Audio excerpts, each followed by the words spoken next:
giving me this opportunity. So we're in my home studio, my basement in my row home. My son is videotaping right now. Hello. Zane, for anybody who knows him. So he's on the other side of the camera. And today we're going to go through the process of buying an engagement ring. And really, I guess you could apply it to any kind of ring, anything that's a specialized ring that if you were designing it or picking it, the process that you would go through. A little bit about me before I start that. I have been teaching at Fleisher. I think, Gerard, you already say that? For like I did. 3 years. I teach the jewelry classes at Fleisher, and I have one coming up that's online, which I'll talk about more at the end. So, but we'll get started.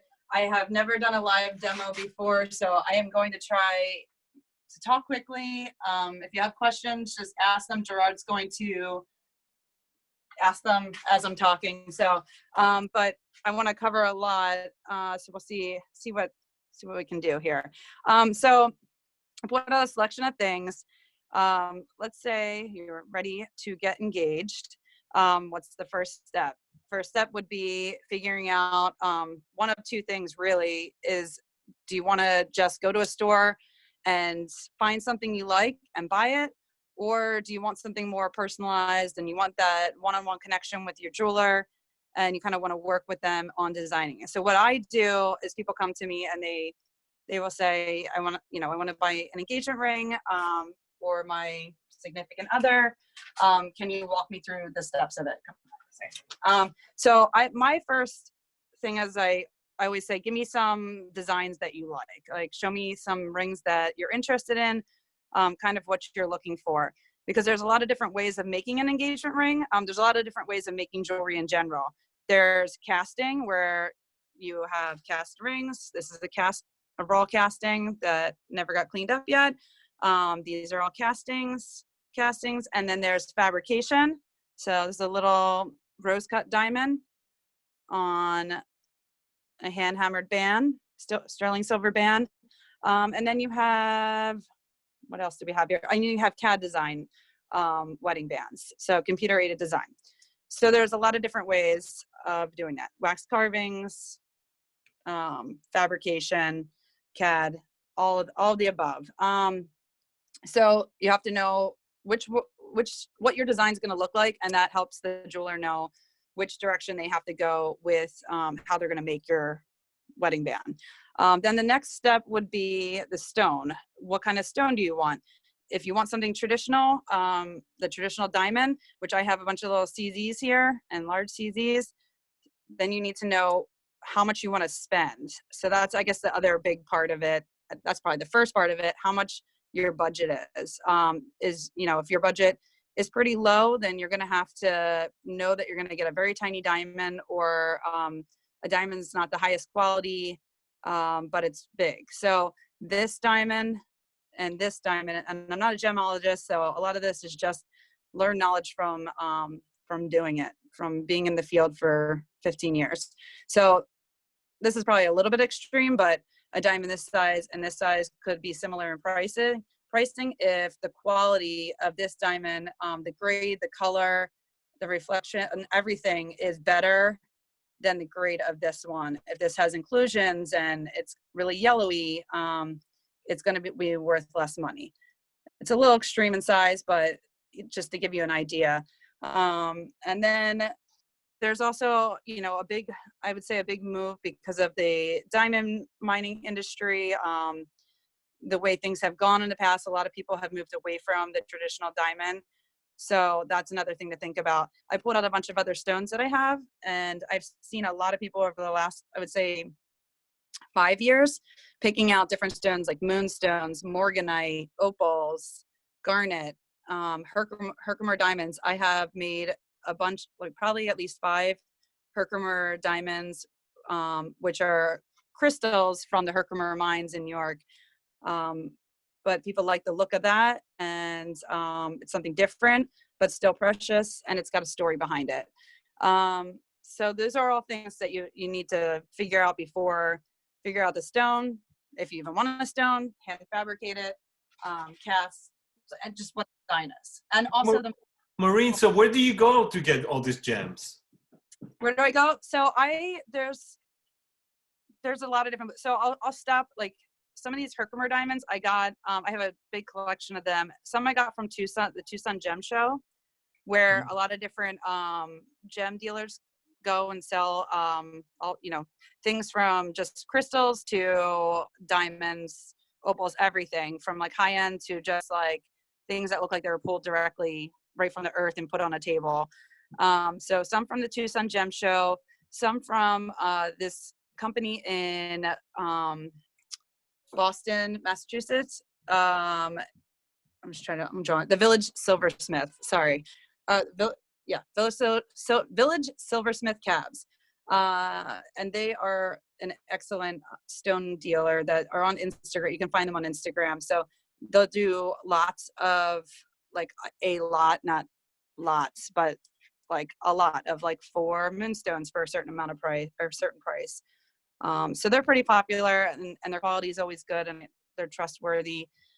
And I get these little guys down here are all real diamonds. So we got the CZs, they're cubic zirconians, and then these guys are actual real rose cut diamonds. And someone's asking me, what is a Herkimer diamond? You mentioned the Herkimer diamond. Yeah, what is that? So when they first discovered the Herkimer mines, they thought that they struck gold and or struck diamonds, and they thought that these crystals were diamonds. So they called them diamonds, and then they later found out they're just crystals. But they're crystals that grow with little clusters on them. I'm trying to see if I can get a good. Sorry, it's a little hard to get the focus. So they have little clusters on them. So they're crystals, but by name, their official name is a Herkimer diamond. And there's Herkimer diamond mines in upstate New York on your way to the Adirondacks. So did that answer? Right, that does. I used to live in Tucson, and the gem show was the flower shop of Tucson. Yes, exactly. It's so much fun. So big, yeah. And then one of the things I didn't even think about, you can also look into vintage and antique rings. So this is a vintage antique setting that would have been, I want to say this is at least got to be about 50 years old. Maybe older than that. I'd have to do some research into it. But a lot of the casting companies that are located in Jewelers Row, they have like old vintage settings that you can have cast and use. So that's like also another route. Or if you were buying an antique ring, but you wanted to swap out the stone. So another route to go. But this setting would have originally been carved from a hard wax, which is just a hard carving wax. It would have been carved from that, and then they would have made a mold of it. So this is one that I had. It's an older version. Just an older ring that I had, but this was the master copy, and then I had a mold made of it. So if you ever wonder if like when you see a lot of the same style ring, they make a mold of the master, and then wax gets injected into there, and then they cast the wax in whatever metal you are wanting. Trying to think of anything else. And then there's also, I pulled this out of my own personal archive, my ball and chain engagement ring that I made back in 2004, 2005. So little funny irony, with a giant cubic zirconian set inside of it, prong. So that I think pretty much covers the basics. There's probably more to a lot of it. As I think of it, I will shout it out if anybody has any questions. Oh yeah, I added this funny little ring that is one of the machine ones that my son gave me. Yeah, the toy ones. So this is the sample one I'm gonna show to you guys today. Here, come down here a little closer. So these would be cast. I pulled out some of these sample rings that I had with a square setting and a circle setting. These are prong set. So I don't know if when my mouth goes too close to the phone. These would be cast, and or these are cast prong set rings. And then this is a hand fabricated one. So this is what I'm going to demo today with a black cubic zirconium, because I figured that would change it up from the white cubic zirconium. All right. Does anybody have any questions before I start that? So there's going to be a lot of technical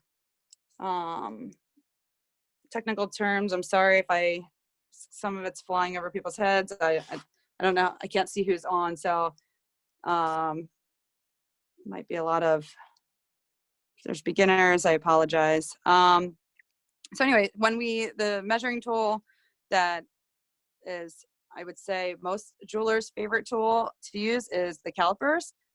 These are digital ones that no longer work because I lost the battery and the casing, but these are still my favorite calipers. So I still use them even though the digital part doesn't work. And then these are a cheaper set, a cheaper caliper that works just as nicely. So what I want to do, once I have my stone, I'm going to start by measuring the stone. And usually when you buy a stone, you'll know the measurement, so you don't always have to do this. But if you don't, you're just pulling from a collection. It's always good to double check your stone. So this measures at 16, 17, 18. And I'm looking up here at the millimeter line. All right. So I know that my stone, wait, did I just tell you? 16, 17, 18, yeah. So it's 18 millimeters big. And then I'm going to times it by pi, which I need my calculator, but it's on my phone. Do you have your phone down? No. Just wanted to do it quickly. Oh, dang. All right. So I was just trying not to, I don't even have paper here. So we have 18 times 3.14. So that's to find out the length that I need to wrap around. 18. 56. Sorry, hold on one second. Now I feel like hold on. Zoom in there for a second. Oh, I am doing, sorry guys, I am totally 8 times 3.14. I was like, that is way too big. So 25.12 millimeters is what I need for this part underneath the stone, for the stone to sit in there. So I'm going to start out by measuring that. Moving So is that what holds it? Yeah, so that's going to be the seat for the stone. The seat, okay. Yeah. So I'm going to go to 25. All right.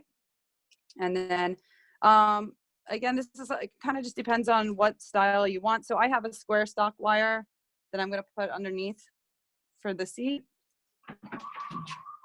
Oh my gosh. Can you hear the background noise in my house? I can. What is it? It's my other child. Hold on 1 second. What are you doing to them? Where are you keeping them? Okay,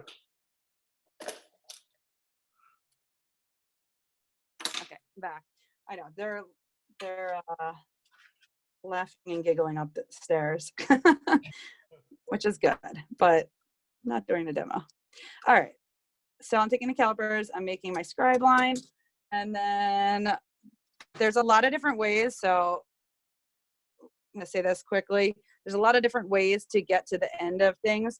And with any piece, with any ring that I'm making or a piece of jewelry, I will use whatever, depending on how many tools I have. If I have like crazy fancy tools available to me, I'll use them for that specific purpose. If I don't, in my home studio, I don't have like every single thing that, under the sun of jewelry and metalsmithing. So I use what I have.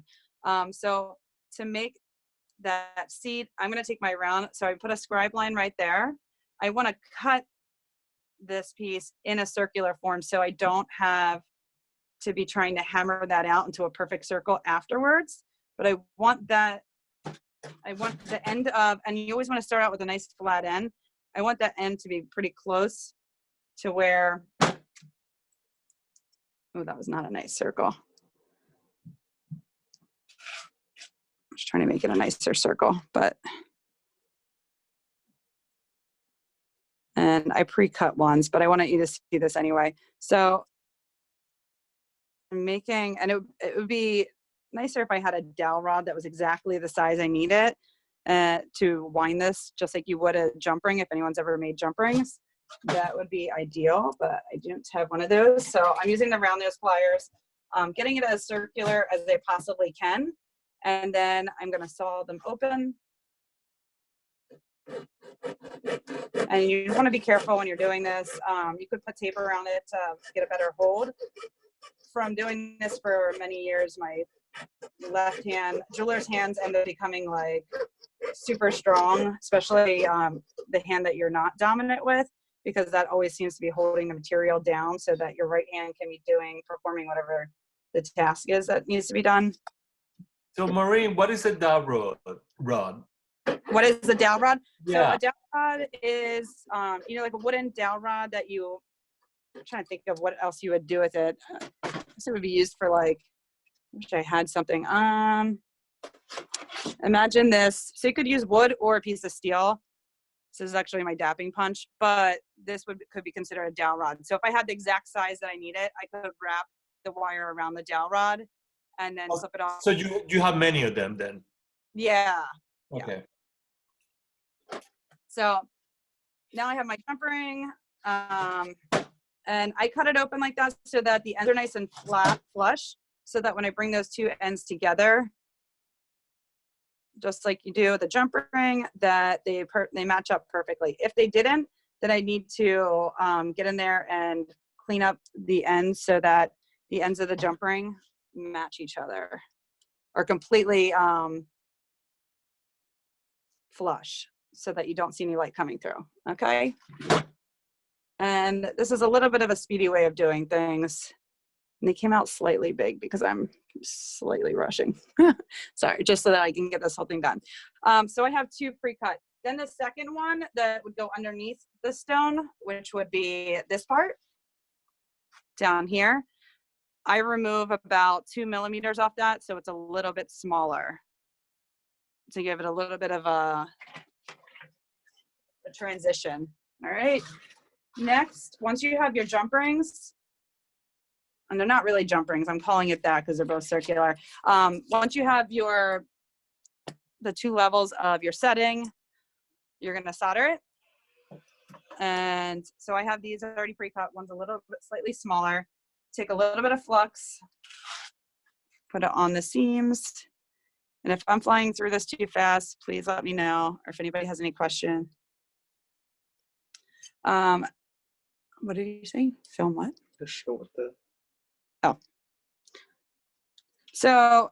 Someone asked, what is that liquid? What is that liquid? Sorry, this is flux. So we put flux on our solder seams to keep the solder seams clean while we're soldering. It helps the solder flow, and it helps the seam and the solder stay clean and free of oxidation while you're soldering the two pieces, the two sides together. We use silver solder. So if anybody, I often have the question, especially when students are new to jewelry and metalsmithing, they ask if it's the same thing as what plumbers use or what stained glass artists use, and it's not. Silver solder is part silver, part copper, part zinc, and the harder the solder, the higher the melting temperature. So we mark it by a square, a hook, and an L in one line open. That way we know hard, medium, easy. Easy has the lowest melting temperature. Hard has the highest melting temperature. We always start with hard because we have multiple seams in most jewelry pieces, and we don't want our final seam to flow open. If everything's done with easy, all of our solder seams can flow open. Somebody that's a very seasoned, experienced jeweler could possibly, like if you had like 15 seams, you could get away with using maybe 1 or 2 solder, like a hard and a medium, or a medium and an easy. But when you're just starting out, it's really risky to try to solder an entire piece with easy, just because you need to know when to remove the torch off the piece before the solder is about to flow. And then we take the solder, we cut little tiny pieces, little chips. And if anybody does jewelry melting, I find this way of cutting solder the easiest because it doesn't go flying everywhere. And normally when I'm in a groove, I can like snip up this whole piece into a bunch of little solder chips pretty quickly like that. All right, and then the pieces are that tiny. So everybody has a different way of setting their soldering stations up. I like using these little charcoal blocks because, and they're hard, they're super hard. They're not like the really soft charcoal. If anybody's familiar with the really soft charcoal, ends up burning away pretty quickly. These are pretty hard. I don't think they're necessarily used for this purpose, but like most jewelers know, or people that have done work in the jewelry field, you kind of use the tools that work best for the way that you work. Not everything has one purpose. Things can have multiple purposes. All right, come on. All right, so for ventilation, I'm gonna put it on. I won't have it on long, but it's probably gonna sound a little bit loud in the background, actually, before I start. So I'm gonna be using a acetylene torch, and I have a bigger torch on it, a bigger torch tip on it now. I'm gonna switch to a smaller one later. But this has one line. It's connected to a single tank. It pulls its oxygen in from these air holes around here. So if you've ever seen other torches, there's propane oxygen, acetylene oxygen, where it will have two nozzles. This just has one, and it pulls oxygen in from these holes around here. So we want to make sure those aren't covered ever. And I always tell my students, make sure you have the torch in your left hand, striker in your right hand. You never want to just turn the torch on, let the gas be pumping out all around you, because you could go to strike it and all that gas is a big ball around you and it all catches on fire. So you always want to make sure the striker's in your right hand, ready to strike the torch, and that you turn it on with your left hand, because you also don't want to be turning it on. You never need to like turn the nozzle, like keep turning and turning and turning and turning. That's a fire hazard. So you want to just turn it on just a little bit. It on, and you're ready to go. I have a soldering pick, so I'm going to pick up my little solder chips with the soldering pick. You can come close. I could place it on there, so there's different ways of soldering. There's stick soldering, pick soldering, and then placing it on the pieces. I am going to stick solder for time's sake, because I'm faster at stick soldering than if I try to place the chips on there with tweezers. So the entire piece needs to be the same temperature in order for that solder to flow. So I got one.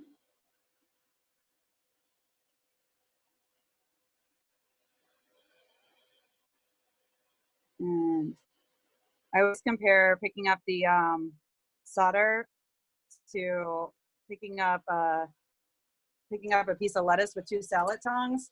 You need to go in with the flame and the pick at the same time and scoop the solder up, or else it doesn't work. A lot of times people just keep trying to scoop the solder up with their pick and they can't get it. So you always want to make sure that both of them are working for you at the same time. This is a pickle pot, my Bob Ross pickle pot. You can zoom in on him.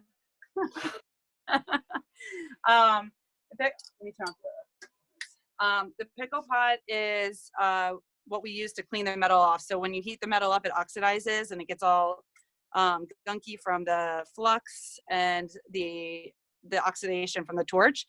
So we put it in the pickle pot so that it cleans the metal off and makes it all nice and pretty again and ready to work with. You couldn't just keep working with it. And that's often a lot of times beginner problem. They keep trying to work with a piece of metal, even though it's dirty and has oxidation on it. You really need to always pickle in between steps so that your metal is nice and clean and that it's easier to do your next solder seam. So is that a very quick process? Yeah, so if it's a nice strong pickle, it will only take like 30 seconds to a minute. Usually I don't tell students that, because if I say it only takes 30 seconds, then they literally put it in and pull it back out, kind of what I just did. Mine's working pretty strong, and I use citric acid just in case anybody out there is wondering what. That's what they were asking me. Yeah, what is it in it? I use citric acid. It's what you can buy at any cooking supply stores. It's just what you cook. You can use to, I guess, bake with or cook with. I'm not that familiar with baking. Sorry if I'm wrong in that. But it's disposable. You can flush it down the drain. It works just as like long. Has a pretty good lifespan, and it works just as fast as any of the chemical ones work. Does that make sense? Good. All right. So next step, you want to make sure those circles for your setting are nice and round. So I'm going to take my smaller ring mandrel, and this is how, there's all different setups. I have a tree stump too, but it's a little harder to be like, leaning down to hammer on. So I have these books to hammer on. I just take the Rio Grande catalogs. Are kind of awesome because they're super thick, and I double them up, and tape's kind of wearing on this, but it really absorbs the shock from the hammer, and also it absorbs the sound and the shock, and it doesn't bounce around all crazy. If you just try to, I'm going to damage these too much, but if you just tried to hammer on like a wooden table, the sound would like echo everywhere. These, just using a catalog, it just absorbs all that sound. I also prefer, from years of doing production work, I prefer to hammer rings like this. You can also do this. I don't feel like I have as much control over it doing that. And then there's the traditional way, which is to find a vise or have a vise and put the mandrel on a vise and be sitting there and trying to do that. But I feel like I get too much bouncing. So I prefer just to hold it. And I keep all of my hammering repetitive so that everything comes out evenly. And again, this is like one of the beginner mistakes where people go,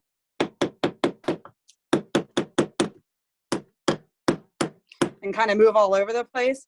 And then you look at the ring and it's all wonky, and it takes them twice as long to get it into a nice circle shape. So I try to keep all of my hammering with a rhythm.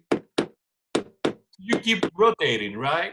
Yeah, I keep rotating, but I'll like do like 1, 2, turn, 1, 2, turn, 2.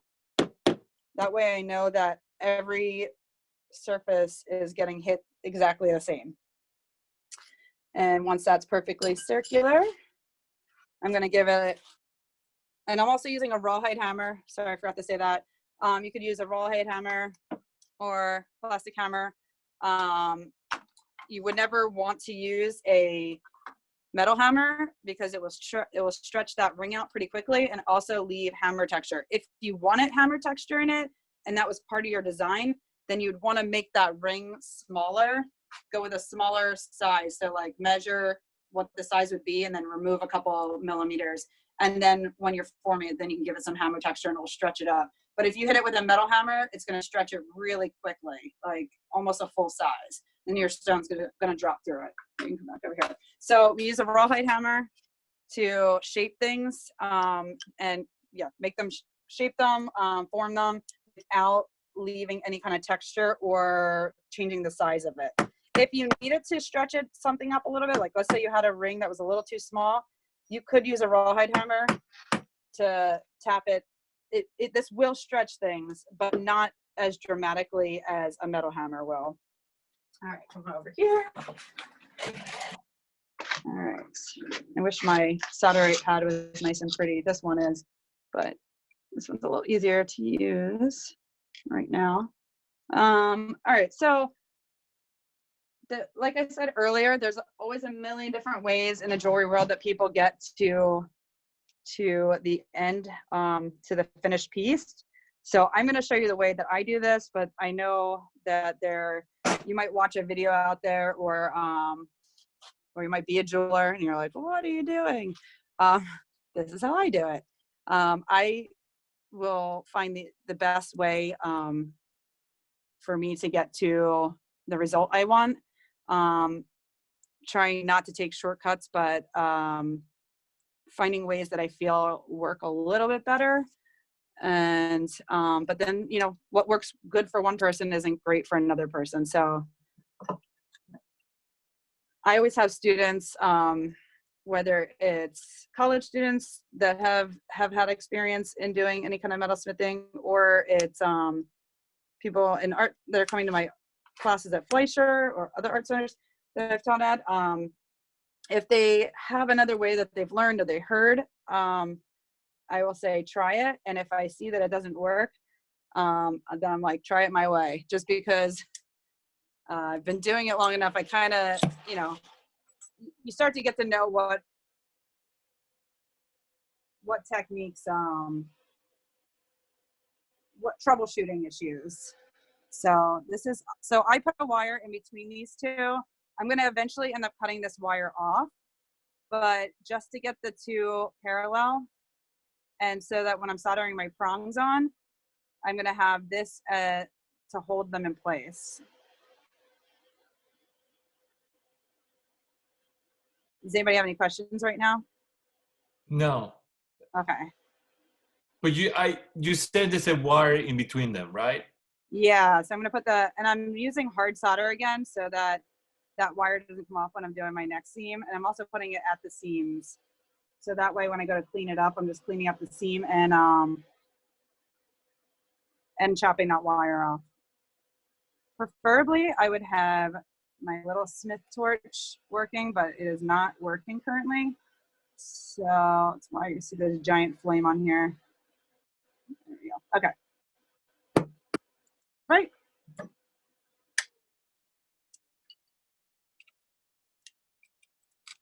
Oops. And if your piece gets stuck, and I should be trying to remember to do this, if your piece gets stuck to your solderite pad or your whatever you're soldering on, you want to just heat it up and pull it off. And again, I'm pickling it so that it's nice and clean to work with. All right, so while that's pickling, because I do want that to be really clean at this point, I'm not going to rush it this time around. I'm going to start getting the ring shank ready. So here's my little sheet. I know. Oh, go ahead. Got some questions. So the black block, what was the black block made of that you were? It's a charcoal block.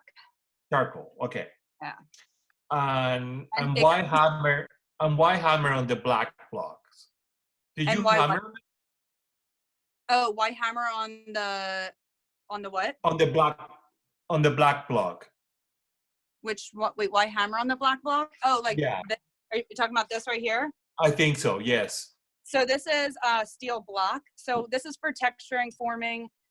When you want to, let's say I wanted to put a hammer texture into a flat piece of metal, I'd want the piece of metal down on this block, and then I would hit it with my forming hammer, giving it planish marks. Did that answer the question? So that's for forming and texturing. And then the books I just was using as a way to absorb the shock and the sound of the hammer when I was forming. So the ring mandrel is similar to the steel block, but it's in a round form because we're forming that ring around surface. And I put it on the steel block to hit it flat, just because it is square wire, and when you turn it, it wants to start curving in on itself. So even though I was rounding it on the ring mandrel, it still was a little bit curved and a little wonky. So I hit it with the rawhide flat down on it so that it flattened it out. All right, here, come close. All right, so for the ring shank, which is this part of the ring, we need to know what the gauge of the wire is that we're using. So I have this little, sorry, it doesn't look as pretty as that. This is silver. I had to pull it off an old ring band so I could use the same wire. So this is half round wire. When you buy half round wire, and this is like a good thing for any students to know, or jewelers, anybody who doesn't know this, it was something that took me by surprise after years of doing this. When you buy half round wire, you're buying it and the measurement is coming from the top part there, which does not calculate right when you're looking at the size chart of how long you need to measure your ring shank wire for your ring. You need to measure it then from the side. And So it's technically, and this is my little gauge. So this measures metal, how the thickness of metal. So this is 10 gauge half round wire. And that's what this one's made of, 10 gauge half round wire. Now, if you bought 10 gauge round wire, it would be much larger than this. Like, it's a dramatic difference between 10 gauge round and 10 gauge half round, because for 10 gauge half round, it's only being measured from the half round side. So in order to get a correct measurement for the size ring that you are, and also if you're buying an engagement ring, you need to know that if it's for yourself or if you're buying it for somebody, you need to know the ring size. That's really important. And the ring size can differ depending on the ring band size. So if it's a thicker band, like if you're gonna go for a band like this, and that was your engagement ring, you'd want to make sure that it's almost like a little slightly bigger. You'd really just want to go in and get it checked, and that's what these are for. You go in, you get your ring measured. But if it's a thinner band, you would want to go slightly on a little bit smaller, because the thinner bands really flop. They really have a lot of movement, and anybody who wears thin bands on a regular basis knows what I mean. Probably knows what I mean. I can't talk. And it just keeps flopping like that. So you always want to go a little bit hair smaller, not so small that it's not going to pull off your knuckle, because you don't want to hurt yourself, but small enough that it's not going to flop all over the place. Whereas if it's a larger ring, you want to make sure it's not too small, because when your hands swell and that gets stuck, it hurts. It hurts, and then it's almost sometimes impossible to get off. So I come back in here. So I'm going to measure the half round wire, and again, this is only for the half round. I'm going to measure it by the side there, so it's measuring it at 16 gauge. And let's say I was making a size 6 engagement ring. And I'm sorry, the sheet's a little hard. My photocopies are getting very well worn over the years. Probably time to get a new one. So this is the gauge of the metal up here, 16.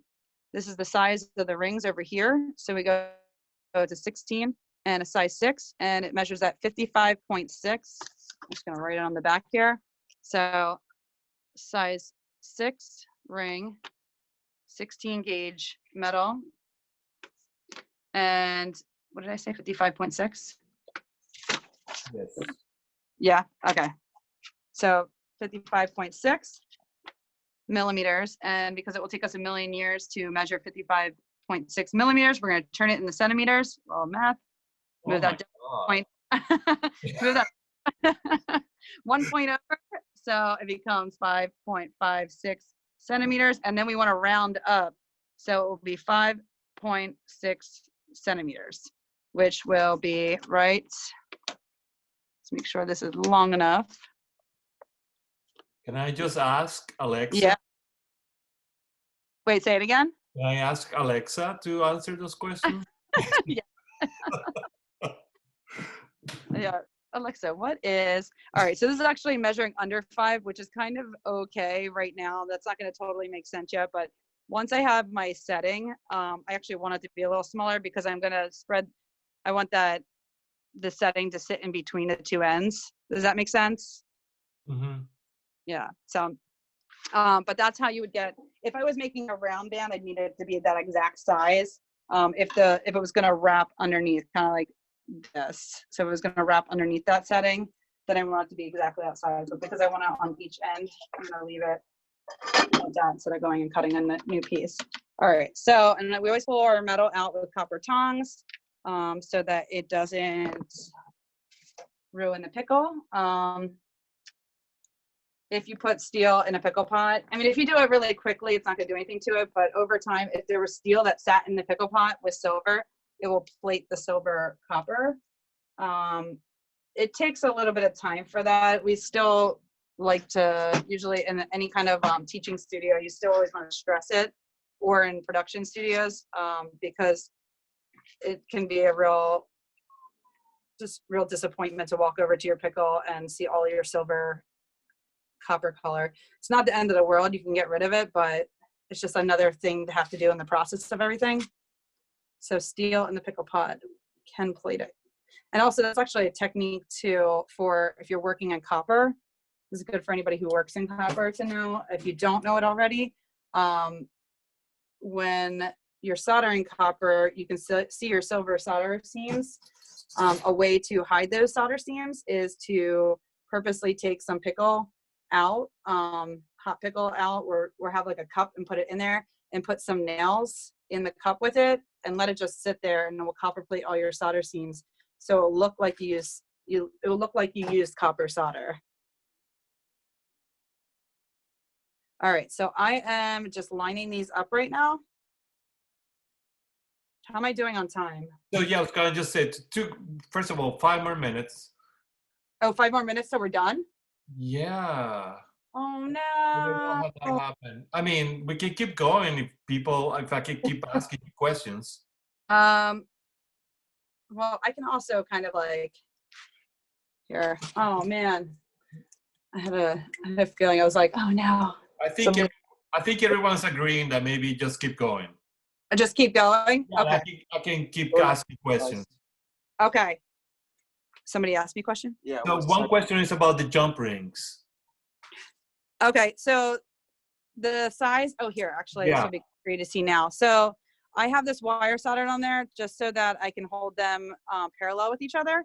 This top jump ring is going to be the top part, the top seat, and then the bottom. So I did the second jump ring so that the point isn't hitting your hands. So that's why there's always 2 levels to hold it away, so it's not scratching into your skin. I guess you could wear it like that, but it would be pretty painful. So you can see that so far.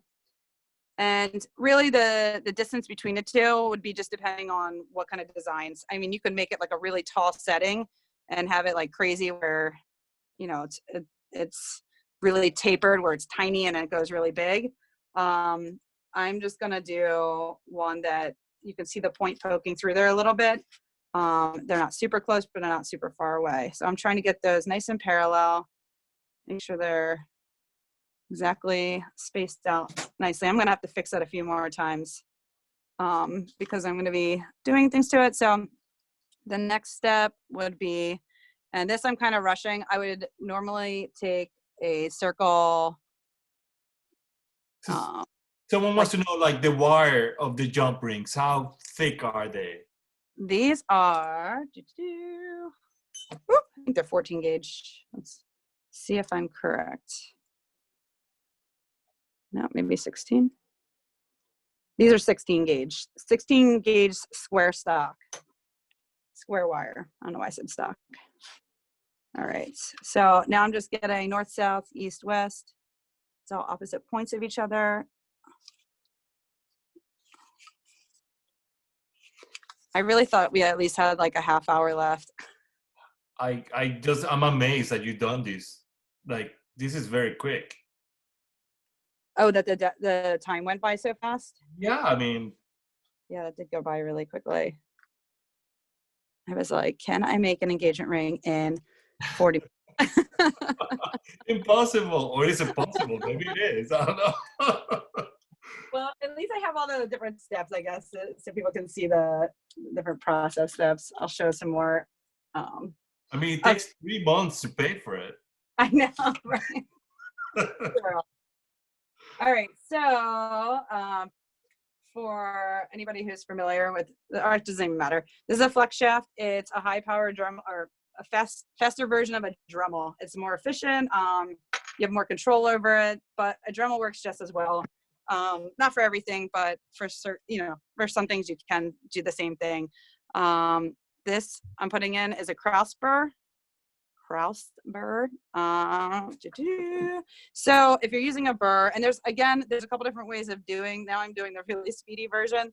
A couple different ways to get to this point. You could sit there with a file and go with a saw first and saw your lines in, and then go with a file and just go gently. But for time's sake, I'm going to go with this Krause burr. So this is controlled by a pedal on the floor, which don't show. Okay. Yeah. I was like, sorry, I'm trying not to panic that we're. Don't panic. Plus, you have a class coming up anyway. Yes. which you need to talk about. Yes, we can talk. So actually while I'm doing this, and if you're using a cross burr, you want to be really, actually if you're using any burr, you want to be really careful that it doesn't spin around on you. You have to have really good hand control over the flex shaft and over the burrs, which is also why I'm holding it in this ring clamp. And I'm going right on top of my line. I'm going slow. If I went really fast, it's going to want to catch and wrap around it. Boop. And it's all right if it like makes a little bit of markings, but I don't want it to chew up too much. I can clean some of that up, or I can clean it up later, but I don't want it to be chewing too much in that. And you can see that I just wrapped around it.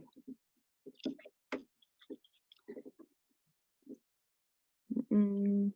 So we're putting it in reverse, slow it down too much?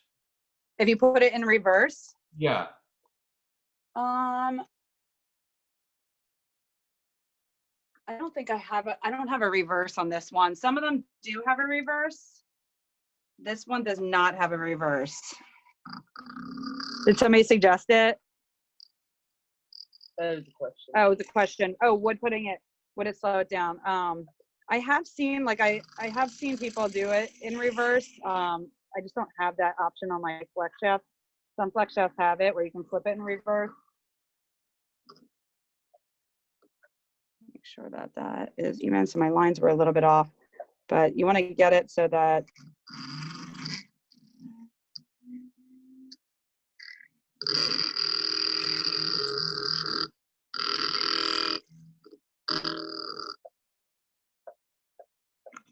all right. What do you think, Gerard? I'm thinking many things. I'm thinking, So I can just kind of just go through the verbal explanation of it too and show the setting. Or what are we thinking? I think that's the best idea right now. So we can. I feel bad because I Don't feel bad. I mean, I was like, I think I can make an engagement in a half hour. But here, come close. Okay. So when I go, oh,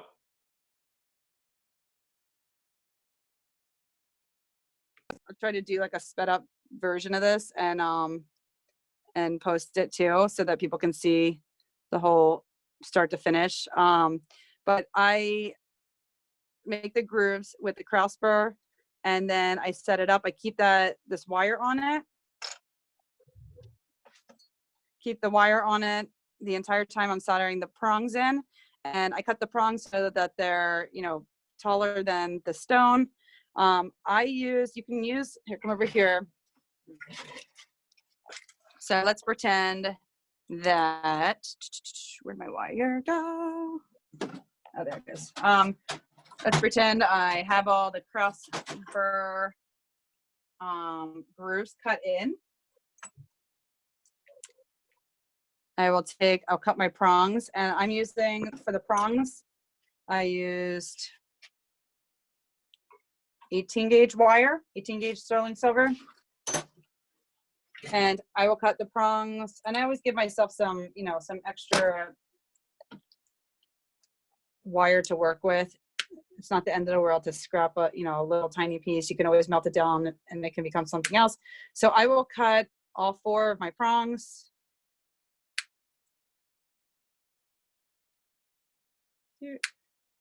4 or 6 or however many you're putting on. And with the cross burr going into that, I wasn't even thinking how long it really needs to like just be steady with your hands and hold it right on it. Try not to rush through that part because it can be, like if I start rushing on it, it's all the lines are going to be completely off. And then I prefer if I have like a fire brick, kind of similar to the kiln bricks in a ceramic kiln. And but the solderite pads, which is what this is, work nicely too. And I start poking holes in this bottom one, which I didn't want to make this not look pretty anymore, but it's so nice and clean. It was easy to do. It was easier. So I'll poke holes into that and then prop each prong up. So let's pretend it's new ones. And sometimes you need multiple tools to do one little tiny task. So I'll hold that up like that. Take the back of my tweezers, poke it in there.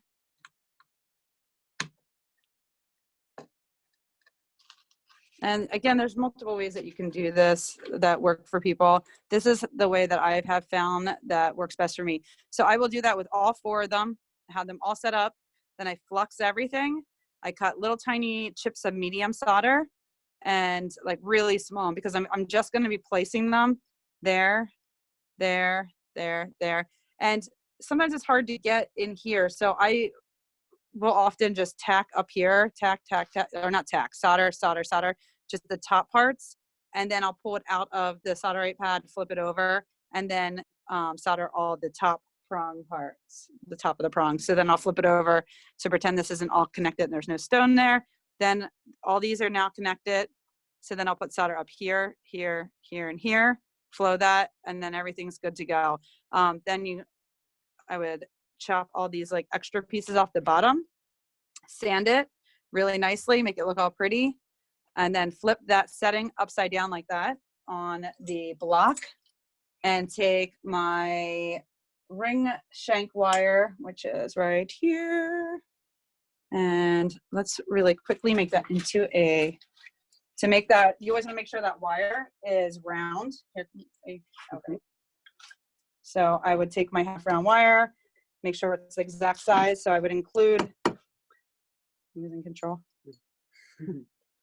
I would make sure that that was nice and round. And I'm sorry I'm rushing on this now. Is this okay, Gerard? Yeah. Okay.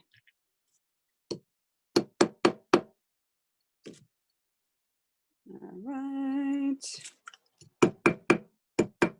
So I would make sure that's nice and round with hammering it on your ring mandrel. Then I would flatten both those sides out so that I had a nice flat surface with my file, flat file. I take it over here and file these flat so that the connection points underneath are nice and flat. And then once, let's pretend both sides of them are perfectly flush, and I would file it and then even hit it with on a piece of sandpaper. Take it to a sheet of sandpaper on a nice flat surface and make sure you have 2 flat areas so that the connection point is nice and strong, because otherwise if you just tried to solder with the half round part on the bottom of it, it wouldn't feel nice on your hand, and also the connection points would be so weak. If anybody has ever had a ring where the bezel pops off, it's usually because the connection point was really weak where the bezel meets the ring shank. So after that, after I have all the prongs on, I chop all the bottom parts off, sand it really nicely, make it look good. And then I'm going to align my ring shank up and put it in my cross lock. And I'm going to flux this. Actually, before I even put it near the setting, I'm going to slump some easy solder. That's the last solder seam. So we're going to put a little bit of easy on both ends. And I'm going to line that up with my cross lock so that I'm not shaking and moving. For people who have been soldering for a long time, they can, like I can probably just hold this with my hand with the cross locks, but when you're starting out, you really want to make sure things are set up so that you're not shaking and moving all over the place. So then I would line that up, heat the whole thing up, or not the whole thing. You want to try to keep the heat away from the prongs, but I would heat the ring shank, the bottom there till I saw the easy solder flow and it's all connected. And then the fabrication part is at that point done. If everything's nice and lined up and straight and looks good, and pickle it again.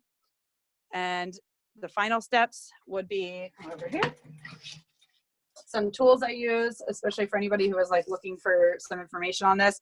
I would go first, I would start with my split mandrels. This is sandpaper wrapped around a split mandrel. I like the pre-made ones. This is, I think all my, actually no, this is one I made. This is a pre-made one. And you can get all the different grits. So I would go use that to go on the inside, clean up any solder in there, any markings that happen from any tool markings. And then I would even sometimes I even gently go on the sides of the setting, but really gently because you don't want to start distorting the wire. I went from that, I'll take a rubber wheel, usually the knife edge one, and the black rubber wheel knife edge one is good because you can get in there, clean up any solder that kind of spilled over, and gently use this because it will really chew away your setting pretty quickly. So again, it's like you need to have the right amount of pressure and know what you're doing when you start using some of these tools, because you can destroy settings pretty quick, destroy jewelry pretty quickly. And then after the rubber wheel, I would switch to my bristle disc, and they come in all different, all of these things come in different, I'm kind of going through this very quickly, but they all come in different hardnesses, grits. Yellow's kind of right in the middle. And I would go through, and this is all without the stone in there. I forgot to say that. You would never do any of this with a stone in the setting. So then I would go through with that. And then at that point, I usually stop and I'll start polishing. And here are all my polishing wheels right there. So you start with a bobbing compound, which is a little grittier.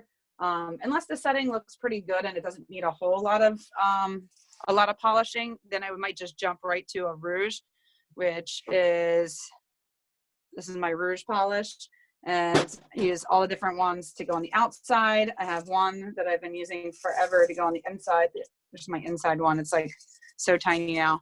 And then these guys are to go in the setting. So anybody who's familiar with polishing but has never really polished a prong setting, you want to go in with these. You just dip that right in the polish and go inside the prong setting.